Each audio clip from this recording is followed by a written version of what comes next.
मगरबी बंगाल के 7वें और 8वें मरहले के इंतखाबात के लिए नोटिफिकेशन आज जारी किया जाएगा। 7वें मरहले में 36 और 8वें मरहले में 35 सीटों के लिए होगी पोलिंग। रियासत में 5वें मरहले के लिए दाखिल किए जाएं पर्चों की भी होगी जांच।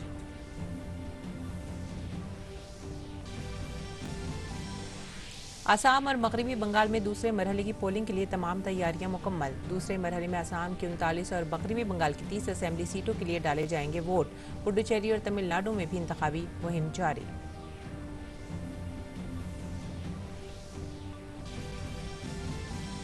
मरकजी हुकूमत ने कोविड रोकने के लिए रियासतों से जिलाई सतह पर काम के प्रोजेक्ट तैयार करने के लिए कहा। कोविड के बढ़ते मामलों के पेश नज़र रियासत के चीफ सेक्रेटरियों को खत लिखकर सेहत सेक्रेटरी ने कहा, इंतजामिया को कोविड ज़ाब्तों पर सख्ती से करना चाहिए अमल। मुल्क में अब तक 6 करोड़ 11 लाख से ज्यादा अफराद को लगाए गए टीके।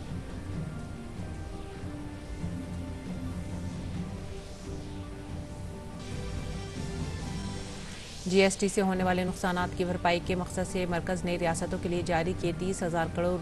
माली साल 2020-21 में अब तक जारी किए 70,000 करोड़ रुपए।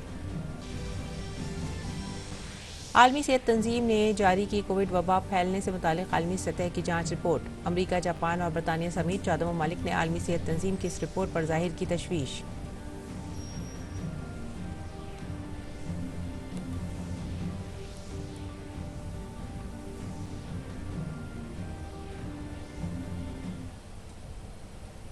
आदाब नाजरीन, सुबह 9 बजे की उर्दू खबरों में आप सभी का खैर मकदम है। मैं हूं सादी अलीम। पेश है खबरों की तफसीलात। मगरबी बंगाल के 7वें और 8वें मरहले के इंतखाबात के लिए आज नोटिफिकेशन जारी होगा। 7वें मरहले में 36 और 8वें मरहले में 35 सीटों पर वोटिंग होगी। वहीं रियासत में 5वें मरहले के लिए कागजात नामजदगी की आज जाँच होगी। 5वें मरहले में 45 सीटों पर वोट डाले जाएंगे। आसाम और मगरबी बंगाल में दूसरे मरहले के लिए कल 1 अप्रैल को होने वाली वोटिंग की तैयारियां मुकम्मल हो गई हैं। दूसरे मरहले में आसाम की 39 और मगरबी बंगाल की 30 सीटों पर वोटिंग होगी। आसाम में 13 अजला की 39 सीटों के लिए 26 खवातीन समेत 345 उम्मीदवार इंतखाबी मैदान में हैं। मगरबी बंगाल में दूसरे मरहले में 30 सीटों पर 19 खवातीन समेत 171 उम्मीदवार अपनी किस्मत आजमा रहे हैं।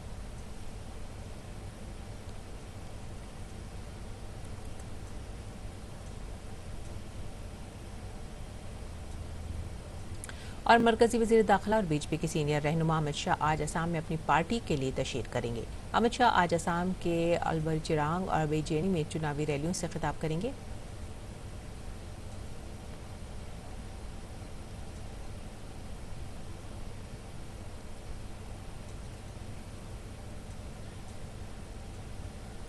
अमित शाह के असम दौरे पर बात करते हैं देसपुर में मौजूद नुमाइंदे राजेश राज से। जी राजेश राज, अमित शाह आज अलवरी चिरांग और बेजेनी में बातचीत करेंगे, लोगों से आवाम के दरमियान जा रहे हैं तशहीरी मुहिम के साथ। तो ऐसे में क्या क्या ख़ास उनके बातें होंगी या ख़ास ऐसे मुद्दे होंगे जो वो आवाम के दरमियान रखेंगे ताकि आवाम को बीजेपी की तरफ राग़िब किया जा सके? देखिए सादिया, गृह मंत्री अमित शाह लगातार असम और पश्चिम बंगाल पर के दौरे पर जा रहे हैं और चुनाव में वहां पर मतदाताओं से बातचीत करने का, गुफ्तगू करने का जो उनका सिलसिला है वो लगातार जारी है। आज भी वो 3 सभाओं को संबोधित करेंगे। एक बिजनी में वो रैली करेंगे। उसके अलावा जो गुवाहाटी शहर में ही दिसपुर में सोनापुर प्ले ग्राउंड है, वहां पर उनकी आखिरी रैली होगी। उसके लिए तैयारियां जो है पूरे जोर शोर पर हैं। जो भारतीय जनता पार्टी के यहाँ के कार्यकर्ता हैं वो लगातार उसकी रैलियों को सफल बनाने के लिए पूरे तैयारियों में जुटे हुए हैं और लगातार ये कोशिश की जा रही है भारतीय जनता पार्टी की तरफ से कि कैसे 5 साल के दौरान जो उनके कामकाज हैं उस कामकाज को कैसे दर्शाया जाए, कैसे उसको जो है वो किया जाए, लोगों के बीच रखा जाए। और इसके लिए लगातार भारतीय जनता पार्टी की तरफ से प्रयास किए जा रहे हैं, क्योंकि कांग्रेस हमलावर है इस बात को लेकर कि 5 साल तक जो सरकार रही है भारतीय जनता पार्टी की, उस सरकार के कामकाज को लेकर कांग्रेस जो है वो आक्रामक है। और चुनाव में ऐसा अक्सर देखा जाता है कि आरोप प्रत्यारोप का दौर चलता है। एक दूसरी पार्टियां एक दूसरे पर आरोप प्रत्यारोप लगाते हैं। तो भारतीय जनता पार्टी पर जो कांग्रेस का आरोप लगता है तो कांग्रेस की तरफ से लगातार ये कोशिश की जा रही है कि अपने घोषणा पत्र का वो जिक्र करें वो कहते हैं कि 5 गारंटी जो है वो हम स्कीम लागू करेंगे, 5 लाख लोगों को रोजगार देंगे, 200 यूनिट तक बिजली फ्री देंगे दिल्ली सरकार की तर्ज पर। इन तमाम बातों के अलावा भारतीय जनता पार्टी का कहना है कि सेंटर और स्टेट दोनों ने मिलकर जो एक फेडरल स्ट्रक्चर खड़ा किया है, जो संघ और राज्य के बीच जो संबंध अच्छे होने चाहिए, उसकी एक नजीर पेश की है असम सरकार ने। और असम में लगातार जो डिब्रूगढ़ बोगीबिल से लेकर के असम तक का जो गुवाहाटी तक का इलाका है और गुवाहाटी से सिलचर करीमगंज जो बांग्लादेश के बॉर्डर तक का इलाका है, इन इलाकों में भारतीय जनता पार्टी का कहना है कि कनेक्टिविटी के मोर्चे पर, सड़कों के सवाल पर, रोड रेल के मोर्चे पर हमने विकास के बहुत सारे काम किए हैं। इसलिए भारतीय जनता पार्टी को दोबारा सत्ता में आने का जनादेश जनता से मिलना चाहिए। जी शुक्रिया राजेश इस तमाम तफसीलात के लिए। जैसे कि राजेश ने हमें बताया कि फ़रोग़ और रोज़गार काफ़ी बड़ा मुद्दा है जिसके लिए तशहीरी मुहिम के अंदर कई वादे किए जा रहे हैं और अवाम को यकीन दिलाया जा रहा है कि अगर इस बार सभी सियासी ताकतें ये कह रही हैं कि अगर इस बार उनकी सरकार आई तो ये मसाइल हल करेंगे, ये तो वक्त ही बताएगा कि अवाम क्या फ़ैसला करते हैं। आगे बढ़ेंगे अमित शाह के आसाम दौरे पर, आइए बात करते हैं देसपुर में मौजूद हमारे नुमाइंदे राजेश राज से। ये बात हमने अभी की। अब मगरबी बंगाल और असम असेंबली इंतखाबात के दूसरे मरहले की तशहीरी मुहिम कल शाम थम गई है।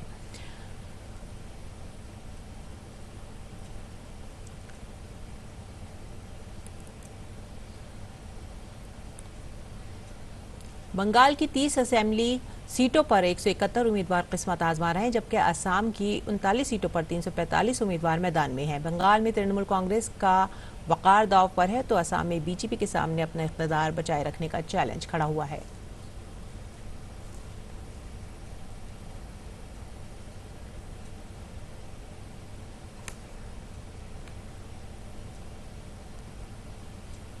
असम की 39 सीट पर 345 उम्मीदवार मैदान में हैं। बंगाल में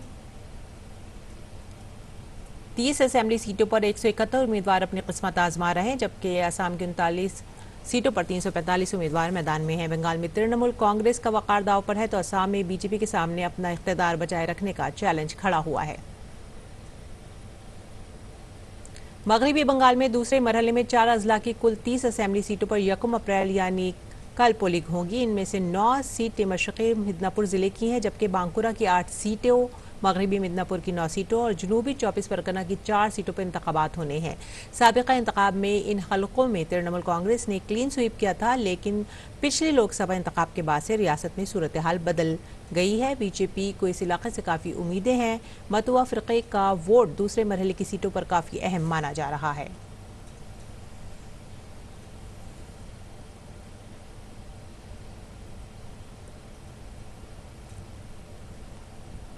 असम असेंबली इंतखाब के दूसरे मरहले में कल वोट डाले जाएंगे। इस मरहले की कुल 39 सीटों के लिए 345 उम्मीदवार मैदान में। असम में बीजेपी की क़यादत वाले एनडीए और कांग्रेस इत्तेहाद के दरमियान मुकाबला है।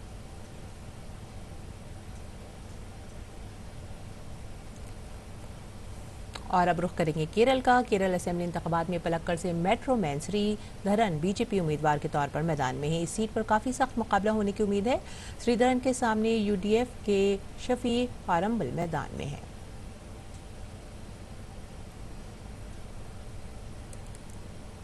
और केरल चुनाव पर ताज़ा मालूमात के लिए आइए बात करते हैं उर्मिलेश से, जो इस वक्त तिरुवनंतपुरम में मौजूद है। जी उर्मिलेश, जैसा कि पलक्कड़ के में कल रैली की थी वज़ीर आज़म नरेंद्र मोदी जी ने, और यहाँ पर काफ़ी कड़ा मुकाबला माना जा रहा है। बीजेपी लगातार वोटरों को अपनी जानिब राग़िब करने की और उन्हें मुतासिर करने की कोशिश कर रही है। तो ऐसे में पिछली बार के इंतखाबात से ये वाले चुनाव किस तरह से अलग आपको नज़र आ रहे हैं?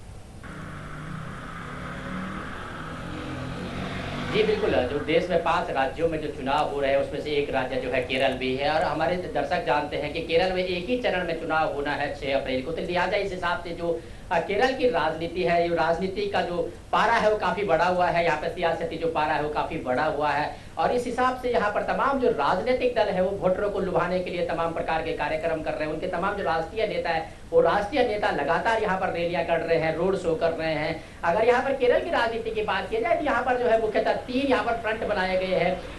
भाजपा अगुवाई वाला यहाँ पर जो है एनडीए है, तो कांग्रेस अगुवाई वाला यहाँ पर यूडीएफ है और साथ ही जो है सीपीएम अगुवाई वाला यहाँ पर जो है एलडीएफ है। अगर पिछले चुनाव की यहाँ पर बात की जाए तो 2016 की अगर बात की जाए तो 2016 से पहले के जो चुनाव, विधानसभा चुनाव, उनकी अगर बात की जाए तो यहाँ पर जो है एलडीएफ और यूडीएफ भी मुख्यतः से चुनाव मैदान में हुआ करता था। लेकिन इस बार का जो 2021 का जो चुनाव है ये बिल्कुल अलग तरीके से केरल में हो रहा है। यहाँ पर जो है जिस तरीके से एनडीए ने अपने तमाम जो बड़े चेहरे हैं, तब चाहे शिक्षा जगत से हो, फिल्म हो या फिर प्रशासनिक अधिकारी हो, तमाम को यहाँ चुनावी दंगल में उतारा है। लिहाजा कहीं ना कहीं जो केरल की जो राजनीति है उस राजनीति में जो है कहीं ना कहीं यहाँ की जो जनता है वो त्रिकोणीय मुकाबला देख रही है।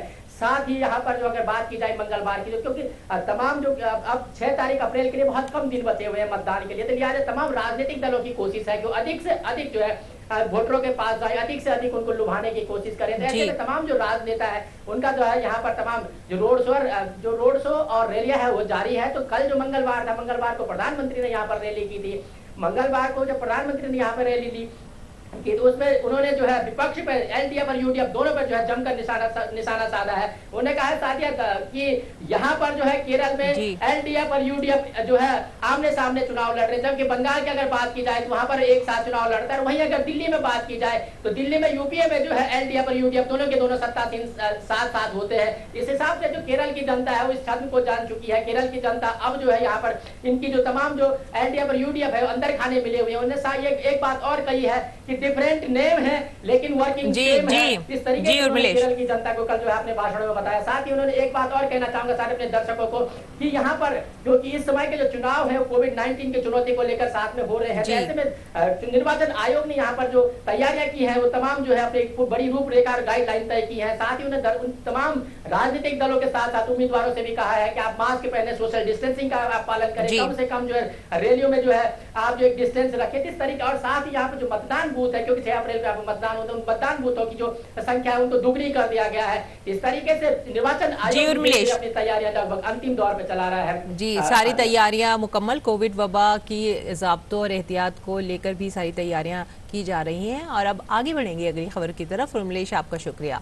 वज़ीर ख़ारजा एस जयशंकर ने ताजिकिस्तान में मुनक़्क़द हार्ट ऑफ एशिया कॉन्फ्रेंस में हिस्सा लिया। वज़ीर ख़ारजा ने अपने खिताब में कहा कि पायदार और पुरअमन अफगानिस्तान हमारी ज़रूरत है ताकि अफगानिस्तान के अंदर ही नहीं उसके पड़ोस में भी अमन कायम रहे।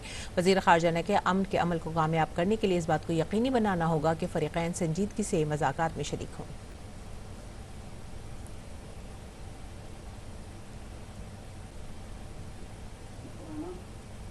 वज़ीर ख़ारजा एस जयशंकर ने ताजिकिस्तान के सदर से मुलाकात की। वज़ीर ख़ारजा ने उनके साथ 2 तरफ़ा ताल्लुक़ात पर तफ़सीलात से बात की।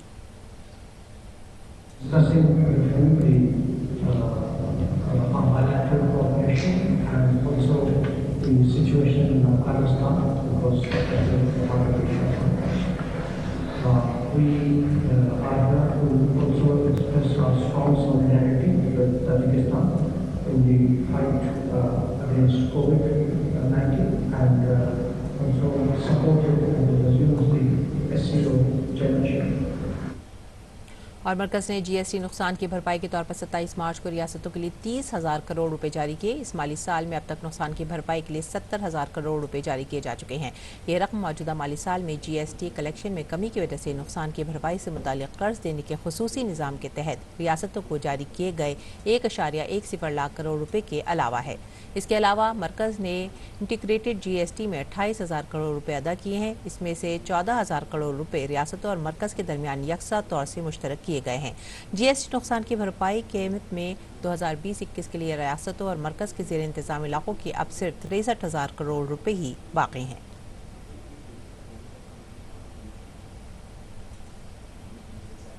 और अगली अहम खबर, पैन कार्ड को आधार के साथ मुंसलिक करने की आज आखिरी तारीख है। पैन कार्ड को आधार कार्ड से मुंसलिक कराने के लिए महकमा इनकम टैक्स की वेबसाइट पर जाकर लिंक किया जा सकता है। इसके अलावा महकमे के जरिए जारी किए गए नंबर पर SMS भेजकर भी इन दोनों दस्तावेज को एक दूसरे के साथ मुंसलिक किया जा सकता है। अगर आज पैन कार्ड को आधार कार्ड के साथ मुंसलिक नहीं किया जाता तो कोई भी बड़ा लेन देन नहीं किया जा सकेगा। मुल्क भर में कोरोना के नए मामलों में तेजी देखी जा रही है। मरकजी वजारत सेहत का कहना है कि कई ऐसी रियासतें हैं जहां इन्फेक्शन तेजी से बढ़ रहा है। वहां खातिर ख्वाह तादाद में कोरोना की जांच नहीं हो रही है तो कई मकामात पर कोविड प्रोटोकॉल पर सख्ती से अमल करने की ज़रूरत है। वहीं महकमा सेहत ने एक मरतबा फिर से कहा है कि भारत में बनी वैक्सीन पूरी तरह से महफूज है। आदाद शुमार से पता चलता है कि 97% से ज़्यादा अफराद को वैक्सीन से इत्मीनान है।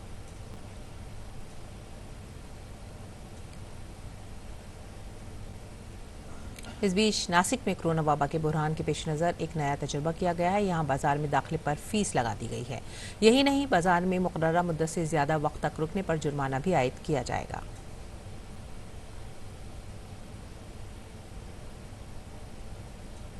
और भारत ने मुल्क में तैयार कोविड वैक्सीन की 25,000 खुराक फ़िलिस्तीन को भेजी है। वजारत ख़ारजा के मुताबिक फ़िलिस्तीन को 25,000 वैक्सीन दी गई है।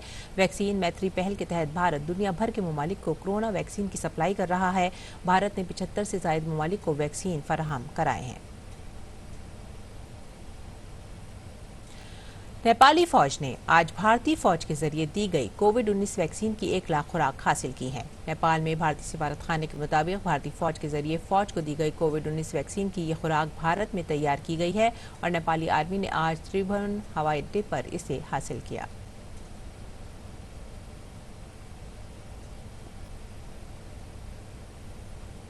बात करेंगे डांडी यात्रा की। वजीर आजम ने आज़ादी के 75 बरस मुकम्मल होने के मौके पर अमृत महोत्सव की शुरुआत की थी। इसी मौके पर अहमदाबाद से उन्होंने नमक सत्याग्रह की अहमियत के असरात के पेश नज़र डांडी यात्रा को रवाना किया था। ये यात्रा उन्हीं मकामात से होते होते लेह पहुँच गई है। रास्ते में हर जगह यात्रा का शानदार इस्तकबाल हो रहा है।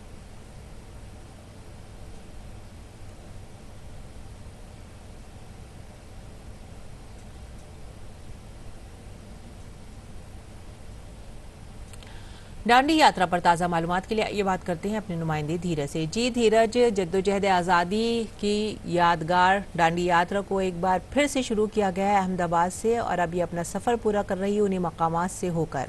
आप इस वक्त कहाँ मौजूद हैं और इस दौरान ये सफ़र कैसा रहा? लोगों में कितना जोश है इस यात्रा को लेकर?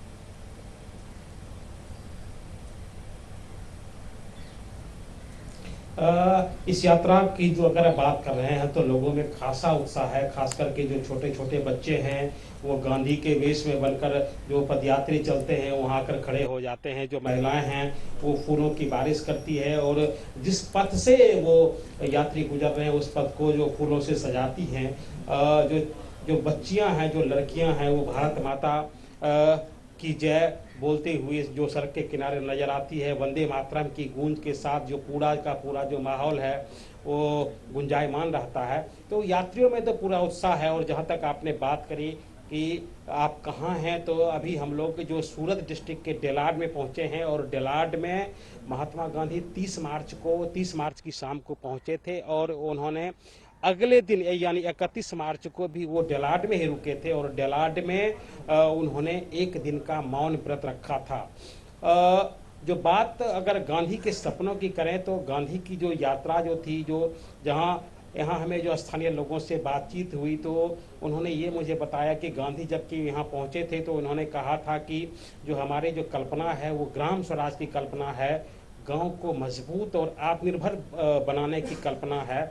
और डेलाड के जो स्थानीय निवासी हैं वो बता रहे थे कि देखिए भले आज़ादी का 75 साल बीत गया है लेकिन जो महात्मा गांधी का जो सपना है वो सपना डेलाड में पूरा होता दिख रहा है। क्योंकि गांधी जिस ग्राम स्वराज की और गांव को मजबूत बनाने की बात करते हैं तो उसका सपना सीधा सीधा, और गांधी जिस ग्राम स्वराज में चरखा और जो कपड़े, स्वदेशी कपड़े की बात करते थे, उसका जो सपना है यहाँ पूरा इसलिए हो रहा है क्योंकि जो डेलाड के घर घर में जो सूती के जो कपड़े हैं वो तैयार हो रहे हैं। यहाँ ऐसा कोई घर नहीं मिलेगा जहाँ की कपड़े तैयार नहीं हो रहे हैं। तो ये जो आत्मनिर्भर भारत की जो कल्पना थी वो कल्पना सीधा साकार होता यहाँ दिख रहा है। जी शुक्रिया इन तमाम तफसीलात के लिए। जैसे कि धीरज ने बताया कि डांडी यात्रा एक बार फिर से महात्मा गांधी के पैगामात को लोगों के दिल में उजागर कर रही है।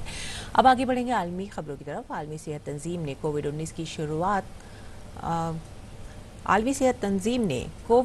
की शुरुआत की। आलमी सेहत की जांच रिपोर्ट जारी की है। इस रिपोर्ट में कहा गया है कि इसका बहुत ही कम इम्कान है कि कोरोना वायरस चीन के वुहान में एक तजर्बागाह से लीक हुआ था। वहीं 14 ममालिक ने शुबा जाहिर किया था कि जांच आज़ाद तौर पर हुई है, जबकि कई ममालिक का इल्ज़ाम है कि साइंसी तहकीक पर सियासत की जा रही है। अमरीकी वज़ीर ख़ारजा एंथोनी ब्लिंकन ने कहा है कि चीन को कोरोना वायरस के फैलने के बारे में शफाफ और जवाबदेह होना चाहिए।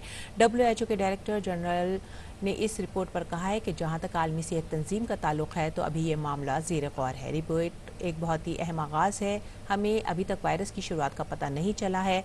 हमें साइंस की पैरवी करते रहना चाहिए और कोई कसर नहीं छोड़नी चाहिए। दुनिया भर में कोरोना इन्फेक्शन के मामलों में मुसलसल इजाफा होता जा रहा है। ताज़ा आदादोशुमार के मुताबिक इन्फेक्शन के मामलों की तादाद बढ़कर 12 करोड़ 87 लाख से ज़्यादा हो चुकी है। वहीं 28 लाख 14 हज़ार से ज़्यादा अफराद की जानें भी जा चुकी हैं। दुनिया भर में कोरोना वायरस से सबसे मुतासर मुल्क अमरीका है। यहाँ अब तक 3 करोड़ 10 लाख 96 हज़ार से ज़्यादा मामले सामने आ चुके हैं और 5 लाख 64 हज़ार से ज़्यादा अफराद की मौत हो चुकी है।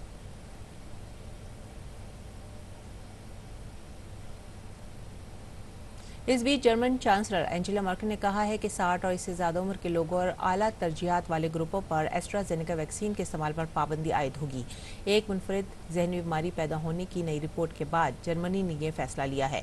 जर्मनी के इस फैसले से मुल्क की टीकाकारी मुहिम को बड़ा झटका लग सकता है। गौरतलब है कि जर्मनी में अब तक 28 लाख से ज़्यादा कोरोना इन्फेक्शन के मामले सामने आए हैं, जबकि इससे 76,800 लोगों की मौत हो चुकी है। स्पेन में बैरूनी मकामात पर मास्क पहनने के कवानीन को आज से सख्त किया जाएगा। समुद्री साहिल, स्विमिंग पूल और दीगर अवामी मकामात पर सोशल डिस्टेंसिंग के बावजूद मास्क पहनना लाजमी होगा। स्पेन में कोविड के अब तक 32 लाख 75 हज़ार से ज़्यादा मामले सामने आ चुके हैं, जबकि 75 हज़ार से ज़्यादा लोगों की मौत हो चुकी है।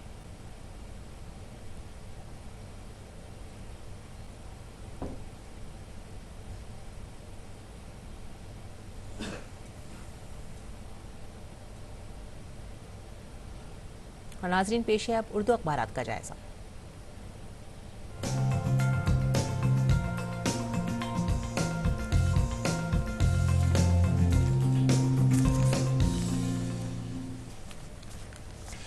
दिल्ली से शाया होने वाले उर्दू अखबारात के जायजे में जो सबसे पहली खबर हमने ली है वो है रोज़नामा इनकलाब से। रोज़नामा इनकलाब की ने कोरोना के बढ़ते मामलों से मुल्क भर में सनसनी को अपनी हेडलाइन बनाया है। एक दिन में 56,000 से ज़्यादा मामले दर्ज किए गए हैं और मरकज़ी वजारत सेहत की गाइडलाइन जारी हुई है और जिन सूबों में कोरोना तेज़ी से फैल रहा है वहाँ जांच में इजाफा किया जाए। दूसरी जो खबर ली है वो हमने ली है रोज़नामा राष्ट्रीय सहारा से और ये खबर है मगरबी बंगाल के असेंबली इंतखाबात के मुताबिक, जहाँ नंदीग्राम में अमित शाह ने रोड शो किया तो वहीं ममता ने पद यात्रा की और दोनों ही पार्टियां अपने आप को यहाँ पर मजबूत दावेदार मान रही हैं। नंदीग्राम से ममता का कहना है कि उन्हें कोई नहीं निकाल सकता, तो वहीं अमित शाह ने कहा है कि यहाँ से बीजेपी ही जीतेगी और यहाँ पर नंदीग्राम की सीट एक तरह से एक अलामती सीट बन गई है बीजेपी और टीएमसी के दरमियान कांटे की टक्कर की। अगली खबर भी जो ली है वो है रोज़नामा राष्ट्रीय सहारा से। बंगाल और असम में दूसरे मरहले की तशरीह मुहिम का खात्मा हो चुका है और अब यहाँ पर कल इंतखाबात होंगे। तीसरी खबर है हिंदुस्तान एक्सप्रेस से और ये वज़ीर आज़म की केरला में इंतखाबी रैली से मुताबिक है, जहाँ पर वज़ीर आज़म ने आवाम से खिताब किया और उन्होंने कहा कि अब तक यहाँ के आवाम जो हैं उनको बेवकूफ़ बनाया गया है और यहाँ पर करप्शन बहुत ज़्यादा राइज रहा है और इसके साथ ही साथ बीजेपी ने यह भी वादा किया है कि रोज़गार के नए मौक़े यहाँ के नौजवानों के लिए बीजेपी और एनडीए लेकर आएगी। अगली खबर जो है वो है हिंदुस्तान एक्सप्रेस से ही और ये है इमरान ने वज़ीर आज़म के ख़त का जवाब दिया। यौम पाकिस्तान के मौके पर वज़ीर आज़म नरेंद्र मोदी ने पाकिस्तान के सदर इमरान खान को ख़त लिखा था और उसका जवाब उन्होंने दिया है और कहा है कि मुज़ाकरात के ज़रिए आपसी मसाइल का तस्विया किया जा सकता है। अगली खबर जो हम ले रहे हैं वो है अखबार मशरक़ से और ये एक बेहद अफसोसनाक खबर है जिसके अंदर भुट्टा पकाते वक्त एक ही ख़ानदान के 6 बच्चों की आग की वजह से मौत हो गई और बिहार के अररिया ज़िले की ये खबर है। तो आज के उर्दू अखबारात में नाज़रीन इतना ही। अब आगे बढ़ेंगे अगली खबर की तरफ खेल की खबरों से। दिल्ली के करनी सिंह शूटिंग रेंज में हाल ही में ख़त्म हुए ISSF आलमी कप में भारतीय निशानेबाजों की शानदार कारकर्दगी की वजह से भारत ने आलमी रैंकिंग में 10वां मकाम हासिल कर लिया है। गुज़िश्ता हफ्ते भारतीय निशानेबाजों ने आलमी कप में 15 गोल्ड, 9 सिल्वर और 6 कांसे के तमगे समेत कुल 30 तमगे अपने नाम कर आला मकाम हासिल किया था। 2019 से अब तक हुए निशानेबाजी आलमी कप में भारत अब तक कुल 52 तमगे जीत चुका है। भारतीय निशानेबाजों ने इस बेहतरीन कारकर्दगी से इस साल होने वाले टोक्यो ओलंपिक में भारत के तमगे जीतने का कवी इम्कान पैदा किया है। और अब जानेंगे मौसम का मिजाज।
और इसी के साथ यह वक्त हो गया आप सभी से विदा लेने का। जाने से पहले आप सब हमारी टीम को दीजिए इजाज़त। आदाब।